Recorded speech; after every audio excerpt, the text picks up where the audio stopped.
Halo dan selamat datang. Pernahkah Anda merasa butuh dorongan untuk mencapai tujuan atau meningkatkan semangat kerja? Di video kali ini, kita akan membahas motivasi dari berbagai sudut pandang, mulai dari teori hingga penerapannya, dalam kehidupan sehari-hari dan dunia kerja. Yuk, simak sampai akhir, agar kita bisa memahami bagaimana motivasi dapat mengubah cara kita berpikir dan bertindak. Motivasi kerja, dan self-leadership. Motif adalah dorongan individu untuk melakukan sesuatu guna memenuhi kebutuhan tertentu. Motivasi adalah kekuatan internal atau eksternal yang menggerakkan individu untuk mencapai tujuan. Motivasi kerja mengacu pada dorongan yang membuat seseorang termotivasi untuk menyelesaikan tugas atau mencapai target pekerjaan. Self-leadership adalah kemampuan individu untuk mengatur, mengarahkan, dan memotivasi dirinya sendiri tanpa bergantung pada arahan orang lain. Keempat konsep ini saling berhubungan, di mana motif menjadi akar dari tindakan. Motivasi memberikan energi. Motivasi kerja memberikan fokus dalam konteks profesional. Dan self-leadership memperkuat kemampuan individu untuk mencapai tujuan dengan kemandirian. Saat memahami hubungan antar motivasi kerja, dan self-leadership, saya menyadari betapa pentingnya dorongan dari dalam diri untuk mencapai tujuan. Motif menjadi alasan utama di balik setiap tindakan saya. Sementara motivasi memberikan energi untuk terus bergerak. Dalam pekerjaan, motivasi kerja membantu saya tetap fokus. Tetapi tanpa self-leadership, saya mungkin akan terlalu bergantung pada dorongan dari luar. Karena itu, saya belajar bahwa mengembangkan self-leadership adalah kunci agar saya bisa tetap termotivasi, mandiri, dan bertanggung jawab atas pencapaian saya sendiri. Pendekatan multidisipliner dalam memahami teori motivasi. Pendekatan multidisipliner memadukan berbagai disiplin ilmu untuk memahami motivasi secara lebih komprehensif. Misalnya, psikologi memberikan wawasan tentang faktor internal yang mendorong perilaku seperti emosi dan kebutuhan. Sosiologi menyoroti interaksi sosial yang memengaruhi motivasi, sementara ekonomi berfokus pada insentif material dan rasionalitas individu. Manajemen mengintegrasikan elemen-elemen tersebut untuk menciptakan strategi motivasi yang relevan di dunia kerja. Saya menyadari bahwa memahami motivasi dari berbagai perspektif memberikan gambaran yang lebih utuh tentang apa yang mendorong seseorang untuk bertindak. Psikologi membantu saya memahami faktor internal seperti emosi dan kebutuhan. Sementara sosiologi menunjukkan bagaimana interaksi sosial mempengaruhi motivasi saya. Dari sisi ekonomi, insentif material memainkan peran penting, dan manajemen mengajarkan bagaimana semua elemen ini dapat dikombinasikan. Dalam dunia kerja, pendekatan multidisipliner ini membuat saya lebih peka dalam melihat faktor-faktor yang mempengaruhi motivasi, baik dalam kehidupan pribadi maupun profesional. Jenis-jenis motivasi. Motivasi secara garis besar terdiri dari dua jenis. Yang pertama, motivasi positif, yang berarti motivasi ini muncul ketika individu terdorong untuk bertindak karena adanya penghargaan, pengakuan, atau manfaat tertentu. Misalnya, bonus finansial atau promosi jabatan yang dapat membuat karyawan lebih produktif. Motivasi positif menciptakan suasana kerja yang sehat dan mendukung pertumbuhan. Yang kedua, ada motivasi negatif. Motivasi negatif mendorong individu untuk bertindak karena adanya ancaman atau konsekuensi yang tidak diinginkan, seperti pengurangan gaji atau teguran dari atasan. Meskipun efektif, dalam situasi tertentu terlalu sering menggunakan motivasi negatif dapat memengaruhi moral dan kesejahteraan psikologi karyawan. saya menyadari bahwa motivasi dapat muncul dari dorongan positif maupun negatif, dan keduanya memiliki dampak yang berbeda terhadap cara saya bekerja. Motivasi positif, seperti penghargaan atau kesempatan berkembang, membuat saya lebih bersemangat dan merasa dihargai. Sementara itu, motivasi negatif, seperti ancaman atau sanksi, memang bisa mendorong saya untuk bertindak, tetapi dalam jangka panjang dapat mengurangi semangat kerja. Oleh karena itu, saya belajar bahwa menciptakan lingkungan yang lebih berorientasi pada motivasi positif bukan hanya membuat saya lebih produktif, tetapi juga lebih bahagia dalam menjalani pekerjaan. Pendekatan motivasi. Pendekatan tradisional fokus pada motivasi finansial sebagai faktor utama yang mendorong produktivitas. Pendekatan ini cocok untuk pekerjaan sederhana yang tidak memerlukan kreativitas tinggi. Pendekatan interpersonal berorientasi pada hubungan sosial, di mana dukungan dan komunikasi antar rekan kerja atau atasan menjadi sumber motivasi utama. Pendekatan SDM melihat karyawan sebagai aset strategis yang perlu dikembangkan melalui pelatihan, kesejahteraan, dan keterlibatan. Pendekatan kontemporer menggabungkan elemen teknologi, budaya, dan psikologi modern untuk menciptakan lingkungan kerja yang inovatif dan adaptif terhadap perubahan. Saya menyadari bahwa motivasi dalam dunia kerja dapat dipengaruhi oleh berbagai pendekatan, tergantung pada kebutuhan dan konteksnya. Pendekatan tradisional menunjukkan betapa pentingnya insentif finansial.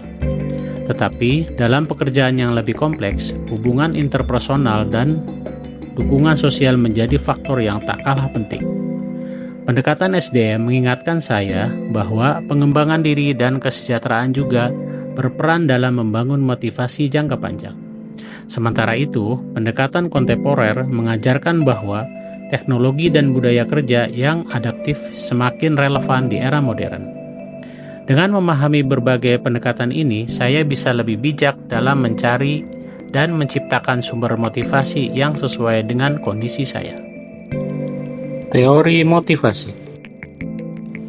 Saya menyadari bahwa motivasi tidak hanya sekedar dorongan untuk bekerja, tetapi juga dipengaruhi oleh berbagai teori yang menjelaskan bagaimana dan mengapa seseorang bertindak. Teori kepuasan mengingatkan saya bahwa rasa dihargai dan amat sangat berpengaruh terhadap kinerja. Teori proses dan teori keadilan menunjukkan bahwa saya cenderung mempertimbangkan usaha yang dikeluarkan dibandingkan dengan hasil yang diterima. Sementara itu, teori kebutuhan Maslow dan McClellan membantu saya memahami bahwa setiap individu memiliki dorongan yang berbeda, seperti pencapaian atau afiliasi. Dengan memahami berbagai teori ini, saya bisa lebih reflektif dalam mengevaluasi apa yang sebenarnya memotivasi saya, dan bagaimana saya dapat mengoptimalkan motivasi dalam kehidupan profesional maupun pribadi. Psikologi organisasi. Psikologi organisasi adalah cabang psikologi yang mempelajari perilaku individu dan kelompok di tempat kerja. Manfaat dari psikologi organisasi meningkatkan kepuasan kerja, produktivitas, dan pengelolaan konflik. Psikologi organisasi membantu menciptakan lingkungan kerja yang sehat dan mendukung keseimbangan kerja hidup. Alat yang digunakan meliputi survei kepuasan, wawancara, dan penilaian kerja. Alat-alat tersebut berfungsi untuk mengevaluasi dan meningkatkan perilaku organisasi. Saya menyadari bahwa psikologi organisasi memiliki peran penting dalam menciptakan lingkungan kerja yang lebih sehat dan produktif. Dengan memahami perilaku individu dan kelompok di tempat kerja, saya bisa lebih peka terhadap faktor-faktor yang mempengaruhi kepuasan dan motivasi kerja. Penggunaan alat seperti survei kepuasan kerja dan penilaian kerja juga membantu dalam mengevaluasi kondisi kerja secara objektif. Selain itu, saya melihat bahwa pengelolaan konflik dan keseimbangan kerja hidup bukan hanya tanggung jawab perusahaan, tetapi juga sesuatu yang harus saya upayakan sendiri agar dapat bekerja dengan lebih optimal dan tetap menjaga kesejahteraan pribadi. Faktor kompleksitas manusia dan motivasinya. Karakteristik biografikal adalah faktor seperti usia, jenis kelamin, dan pengalaman hidup yang memengaruhi cara individu memandang pekerjaan dan motivasi mereka. Kepribadian adalah sifat seperti optimisme atau ketekunan yang berperan besar dalam respon terhadap motivasi. Persepsi merupakan pandangan hidup terhadap situasi kerja yang dapat memperkuat atau melemahkan motivasi. Kemampuan dalam belajar adalah motivasi yang berhubungan dengan kemampuan individu untuk memahami dan menguasai tugas baru. Pemahaman merupakan pemahaman yang jelas tentang tujuan kerja untuk meningkatkan komitmen. Sikap bawahan adalah respons terhadap kebijakan organisasi yang memengaruhi motivasi tim. Kepuasan kerja yang tinggi berkolerasi langsung dengan tingkat motivasi. Saya menyadari bahwa motivasi dalam bekerja bukan hanya dipengaruhi oleh faktor eksternal, tetapi juga oleh karakteristik pribadi dan cara saya memandang pekerjaan. Faktor biografikal seperti usia dan pengalaman hidup membentuk cara saya menilai pekerjaan dan menentukan apa yang memotivasi saya. Kepribadian dan persepsi saya terhadap lingkungan kerja juga berperan besar dalam menentukan seberapa antusias saya dalam menjalankan tugas. Selain itu, kemampuan dalam belajar dan pemahaman yang jelas tentang tujuan bekerja membuat saya lebih berkomitmen. Dengan memahami semua aspek ini, saya semakin sadar bahwa motivasi bukan hanya tentang insentif, tetapi juga tentang bagaimana saya mengembangkan diri dan menyesuaikan sikap terhadap pekerjaan. Riset motivasi, model, dan susunannya. Berbicara soal variabel motivasi, terdapat elemen-elemen yang memengaruhi motivasi, seperti insentif finansial, lingkungan kerja, atau dukungan manajerial. Indikatornya adalah ukuran-ukuran seperti produktivitas, komitmen, atau kepuasan kerja digunakan untuk mengevaluasi tingkat motivasi. Terkait dimensi motivasi, terdapat dimensi intrinsik atau dorongan internal dan ekstrinsik, dorongan eksternal, mencerminkan berbagai aspek motivasi. Langkah strategik yang dapat dilakukan adalah dengan cara melibatkan analisis masalah, perancangan model motivasi, hingga implementasi program peningkatan.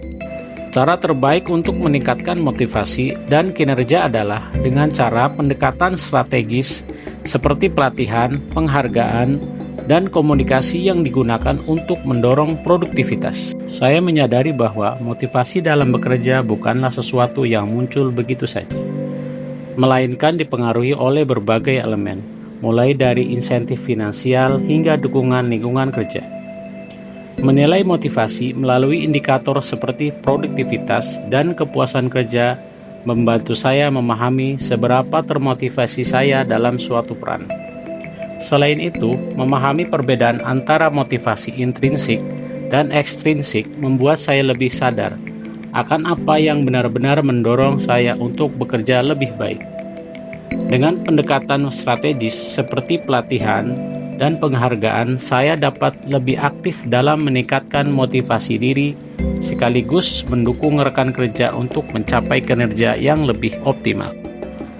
Aplikasi teknik dan teori motivasi.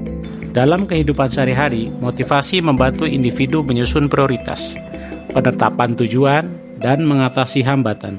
Teknik seperti visualisasi tujuan atau pengaturan waktu dapat mendukung pencapaian pribadi.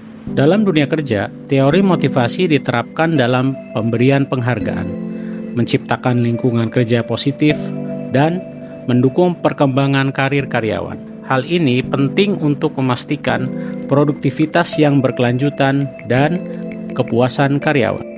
Saya menyadari bahwa motivasi bukan hanya penting dalam pekerjaan, tetapi juga dalam kehidupan sehari-hari. Dengan motivasi yang jelas, saya bisa lebih terarah dalam menyusun prioritas dan mencapai tujuan, baik dalam karir maupun kehidupan pribadi. Teknik seperti visualisasi dan manajemen waktu membantu saya tetap fokus. Sementara di dunia kerja, motivasi dikelola dengan baik melalui penghargaan dan lingkungan positif dapat meningkatkan produktivitas serta kepuasan. Oleh karena itu, saya semakin memahami bahwa menjaga motivasi adalah kunci untuk mencapai keseimbangan dan kesuksesan dalam berbagai aspek kehidupan. Jadi, apakah motivasi dalam hidup dan pekerjaanmu sudah terarah dengan baik? Ingat, kunci utama kesuksesan bukan hanya pada apa yang kita kerjakan, tetapi juga pada bagaimana kita tetap termotivasi untuk terus berkembang. Jangan ragu untuk terus belajar, mencari inspirasi, dan menciptakan lingkungan kerja yang mendukung pertumbuhan diri. Sampai jumpa di video berikutnya, dan tetap semangat dalam meraih impian.